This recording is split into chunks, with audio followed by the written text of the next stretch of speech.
A lot of people that are just starting in this business, their nerves are racking when they're getting on the phone with sellers and their brains just shut down completely, not knowing how to carry the conversation forward. But if you would essentially practice these responses, you'll be able to get your foot through the door that much quicker. If you're interested in what those responses are, then you definitely want to stay tuned.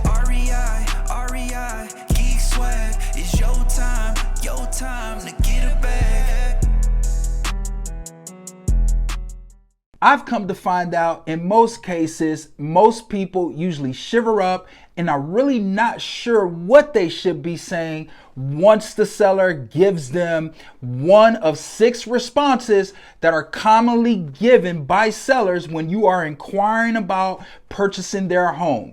That first response could be a yes, the second response could be a no, the third response could be a maybe, the fourth response could be, well, what's your offer? The fifth response is, how did you get my number? And last but not least, who are you? Hey, before we go ahead and jump into today's topic, you want to make sure that you subscribe to the channel so that way you don't miss out on any of the latest, greatest content when it comes to wholesaling real estate that I'm going to be delivering from here on out moving forward, so that way I can help you achieve all of your financial goals from 2022 and beyond. So without further ado, let's go ahead and jump into the 6 most common answers that you're going to get from a seller when you are inquiring about purchasing their property from them. The first answer is yes. What do you say? Well, if you're reaching out to a seller and they have interest in selling their property by giving you a yes, the last thing that you want to do is ask them, how much are you willing to sell your property for?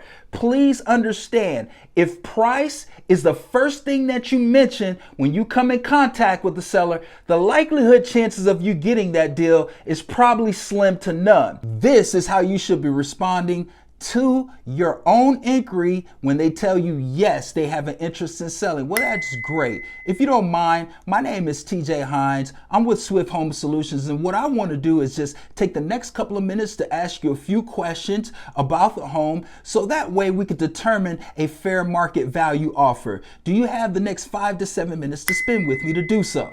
And that's it. You're going to shut up after you ask that question. Do you have 5 to 7 minutes to spend with me to do so? And then you're going to be quiet. Moving on to the second response, which is probably the most common response that you're going to get from the seller, and that is no.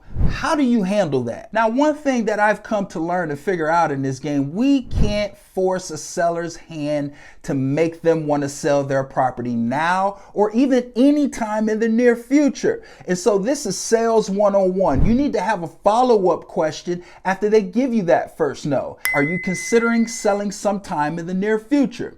Now they may tell you no. Right? And then again, if they do tell you no, then you ask a third question. And do you have any other homes in the area that you may be interested in selling besides this one? You know how many opportunities that we've created over the years just by asking that one simple question? Opposed to most people, when they get that first no, they do not ask those series of questions to see if they have an interest in selling in the near future. And if they do, they can set a proper follow-up in the near future to get back with that seller or even conduct business right now on another property that they may be interested in selling. Moving on to the third common response that you're probably going to receive from the seller is maybe or possibly. They are essentially one and the same. And what you want to do is answer in like fashion. Well, what determining factors are going to move you closer to selling the house rather than just maybe selling the house? And 9 times out of 10, it's going to boil down to pricing, ladies and gentlemen. And I'm just sharing this with you from experience. Now, you don't want to jump right into pricing right away, even if they say, well, that determining factor is going to boil down to how much you can offer, right?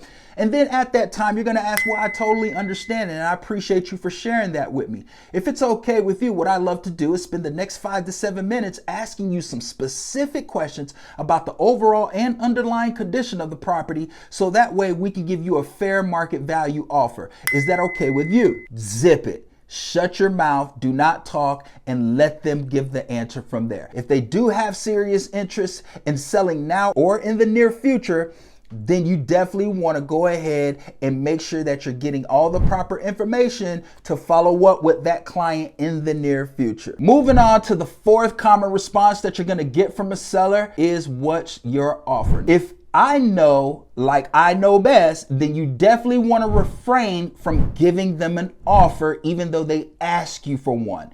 There's no way that you can give a fair evaluation of an offer without knowing the overall and underlying condition of the property. Always remember, in sales, the first person who mentions price usually is going to lose out on that deal. So this is the best way that you should answer that. Oh, I appreciate you for asking what we can offer. Well, what we can offer will be solely dependent on the overall condition of the property as well as the underlying condition of the property. So what I love to do is just spend just a few minutes here, if you'd allow me to ask you a few questions about the overall and underlying condition, so that way we can give you a fair market value offer. Is that okay with you? Moving on to the fifth common response that you're going to receive from sellers when you are inquiring about buying their property from them is, who are you? Now, the last thing that you want to do is go into your 20 or 30 year background history of who you are and what you've been able to accomplish and what have you done up to this point. Essentially, when they're asking you that question, they're asking you who you are today and what are you currently doing right now in today's time. Respond to that by saying, I appreciate you for asking that, Mr. or Mrs. Seller. My name is John Doe with Swift Home Solutions.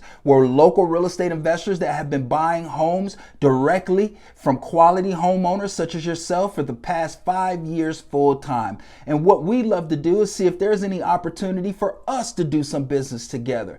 And if so, what I like to do is take the next 5 to 7 minutes to ask you some questions about the home so that way we can give you a fair offer. Is this okay with you? If you do this correctly, this is going to give you instant credibility with the seller. And I mean literally within an instant, you are going to feel like a top-notch professional because that's how the seller's going to perceive you if you handle that conversation correctly. You don't need much experience in this game, but you do need a foundation of knowledge that will make it seem like you have all the experience in the world. The sixth most common response, and that is, how did you get my number? Now, this is a very typical response that you're going to get from sellers. They're just being more curious than serious at the end of the day because they want to know, why are all these people calling me about my property? Or why are all these people calling me about my property I don't own? So a lot of them will ask you, how did you get my number? So that way they can reach out to the source to be removed from the list. But all you have to do to essentially answer that is, well, I appreciate you asking that question. Unfortunately, I do not work inside of the marketing department. My job is just to make the calls. I don't know what strategies they're using to find and locate these owners so that way we can make the calls on the company's behalf. That's it. Usually they're going to go on and on. Well, I'm just sick and tired of being called by all these real estate investors, da da da da da da da. And that's going to be very common.